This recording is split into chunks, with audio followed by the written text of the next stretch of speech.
कबीर सिंह की एंडिंग में जहां पर हम लोग बहुत ज्यादा खुश हुए थे कि भाई कबीर को प्रीति मिल चुकी है, एंड तब जाके कबीर की असली रियलिटी हम लोग के सामने आती। तो क्या वापस बोल, इट्स माय फादर।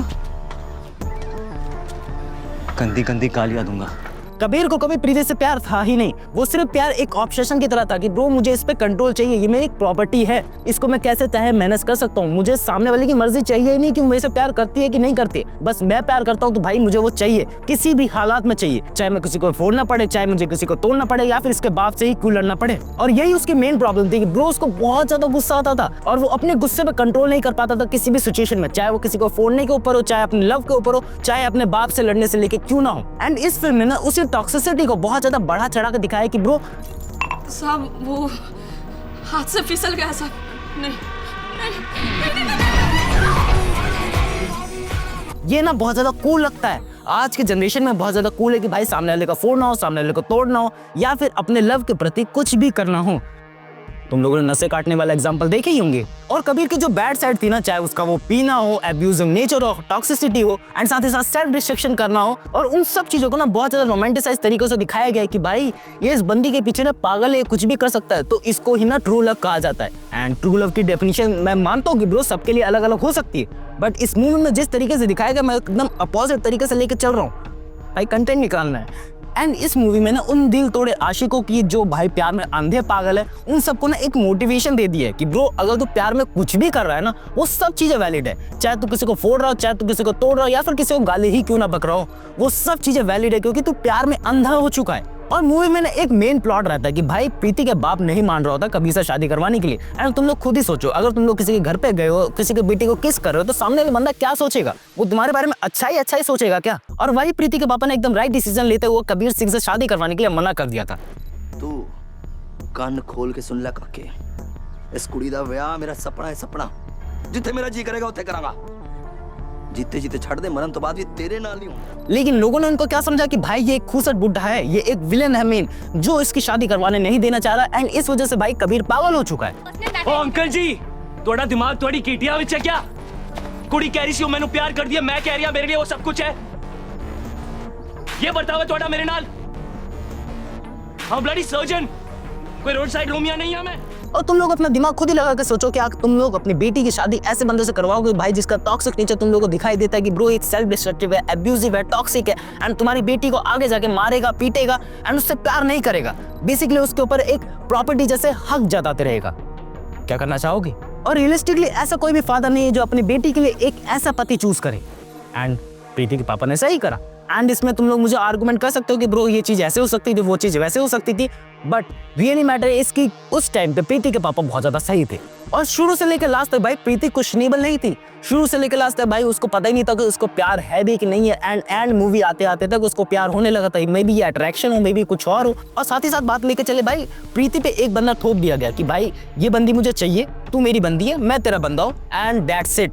उसके बाद वो मूवी कंटिन्यू रहती है एंड तेरे को कुछ और चीज समझ में नहीं आती, बस हाँ वो बंदी कम बोलती है, वो बंदी सुंदर है, वो बंदी अच्छी है, नेचर अच्छा लग रहा है, तो हाँ वो मेरी बंदी है, तू मेरा बंदा है, दैट्स इट। और साथ ही साथ मूवी में कोई भी म्यूचुअल अंडरस्टैंडिंग में नहीं दिखाई जाती है, लाइक कबीर का क्या प्रेशर था, उसका पास्ट ट्रॉमा क्या था, एंड मूवी में जब एक लास्ट एंडिंग आती है तो पता लगता है कि भाई प्रीति प्रेग्नेंट थी, एंड इस वजह से उसने अपनी पहली शादी तोड़कर कबीर के पास वापस आना चाहा, लेकिन वो आ नहीं पाई, एंड एट देन लास्ट आते आते उसके पास मजबूरी बन चुकी थी कि भाई उसको कबीर के पास वापस आना है, क्योंकि उसके पेट में कबीर का बच्चा था, एंड उसके किसी भी घर वालों ने उसे एक्सेप्ट नहीं करा। और ये ट्रू लव नहीं, सिर्फ डिपेंडेंसी थी कि ब्रो अब मेरे पे तेरे पे डिपेंड होना पड़ेगा, क्योंकि मेरे पास अब कोई भी चारा नहीं है। और कबीर भाई कभी चेंज नहीं होने वाला है, क्योंकि कबीर की टॉक्सिसिटी शुरू से लेके एकदम एंड आते आते तक भी वो एकदम बदला नहीं था। और ये चीज बिल्कुल भी गारंटी नहीं थी कि भाई शादी होने के बाद भी कबीर का वो टॉक्सिक नेचर छूट जाए, क्योंकि ब्रो वो उसके जीन्स में बैठ चुका है कि भाई उसको गुस्सा होना है तो होना है। तुम लोग अपने नेचर को बदल सकते हो क्या? और ये टाइम टू टाइम बिल्कुल हो सकता है, तुम लोग अपने नेचर को, अपनी पर्सनैलिटी को बदल सकते हो, बट जो अपना कोर है ना अंदर से, वो तुम नहीं बदल सकते हो। और उसको अगर तुम्हें बदलना भी हो तो भाई बहुत ज्यादा टाइम लगने वाला है। एंड वो कबीर के केस में बिल्कुल भी दिखाई नहीं देता कि वो अपना नेचर को बदलने वाला था। और रियल लाइफ में अगर कबीर होता तो ब्रो बहुत ज्यादा डेंजरस बंदा और उसकी जो भी बंदी होती वो बहुत ज्यादा टॉक्सिसिटी के साथ उसको झेलती। और ऐसा नहीं तुम लोगों ने रियल लाइफ में ऐसी चीजें देखी नहीं है, ऐसे टॉक्सिक रिलेशनशिप तुम लोगों को आए दिन देखने को मिलते रहते हैं कि ब्रो एक बंदा है, एक बंदी है, एक तरफ बहुत ज्यादा एग्रेसिवपन दिखाई देता है और एक तरफ बहुत ज्यादा डोमिनेंस दिखाई देता है कि ब्रो तू मेरी बंदी, मैं तेरे साथ कुछ भी कर सकता हूँ, तू मेरी प्रॉपर्टी है, एंड तेरे पास कोई भी फ्रीडम नहीं है, जो तू करना चाहेगी वो तू नहीं करेगी। मैं तेरे से जो करवाना चाहूँगा मैं वही करूँगा। और यही चीज़ आज के जनरेशन को बहुत ज़्यादा पसंद आती है कि भाई मैं एक मर्द हूँ तो मैं अपनी बीवी को जो मर्जी चाहे वो कर सकता हूँ, वो मेरी प्रॉपर्टी है। एंड यहीं पर वो मिसोजिनिस्ट थॉट जन्म लेने लगता है कि ब्रो मैं हूँ, मेरे अलावा कोई भी नहीं है। और कबीर की एंडिंग तब जाकर ठीक होती जब वो एक थेरेपी लेता, वो ग्रो करता, वो इंप्रूव करता, अपने टॉक्सिक नेचर से बदल के किसी और नेचर में जाता, इंप्रूवमेंट होती इसके अंदर। एंड साथ ही साथ वो चीज़ों को समझता, बेफालतू में एक्शंस लेने पे नहीं निर्भर रहता कि ब्रो ये करना वो करना, बस पता है क्यों करना है, बस उस बात का अंदाजा नहीं है उससे रिएक्शन क्या क्या होने वाले हैं। बट इस मूवी के डायरेक्टर ये नहीं चाहते थे कि ब्रो ये मूवी ऐसे एंड हो, वो चाहते थे कि ब्रो टॉक्सिक नेचर के साथ ये मूवी एंड हो जाए। एंड वैसे ही हैप्पी एंडिंग इसको दे दी गई है। एंड एट द एंड मैं तुम लोगों को बता दूं कि ब्रो प्यार ऐसा नहीं होता है, प्यार इतना ज़्यादा टॉक्सिक नहीं होता। मैं जानता हूँ कि ब्रो इसमें लड़ाई झगड़े होते हैं, मैं जानता हूँ भाई इसमें इंप्रूवमेंट होती है, सेल्फ ग्रोथ होती है, दोनों एक दूसरे को समझते हैं, लेकिन that is not the happy ending of the Kabir Singh. True love में भाई रिस्पेक्ट होती है एक दूसरे की, भाई मैं तेरी बात सुनूंगा, तू मेरी बात सुनेगी, मैं जो गलत एक्शन लूंगा तू मेरे को रोकेगी ये करने से कि ब्रो मैं ऐसा क्यों कर रहा हूँ, क्यों करना चाह रहा हूँ, एंड उसके करने से क्या रिएक्शंस हो सकते हैं। बट इसमें वो नहीं था।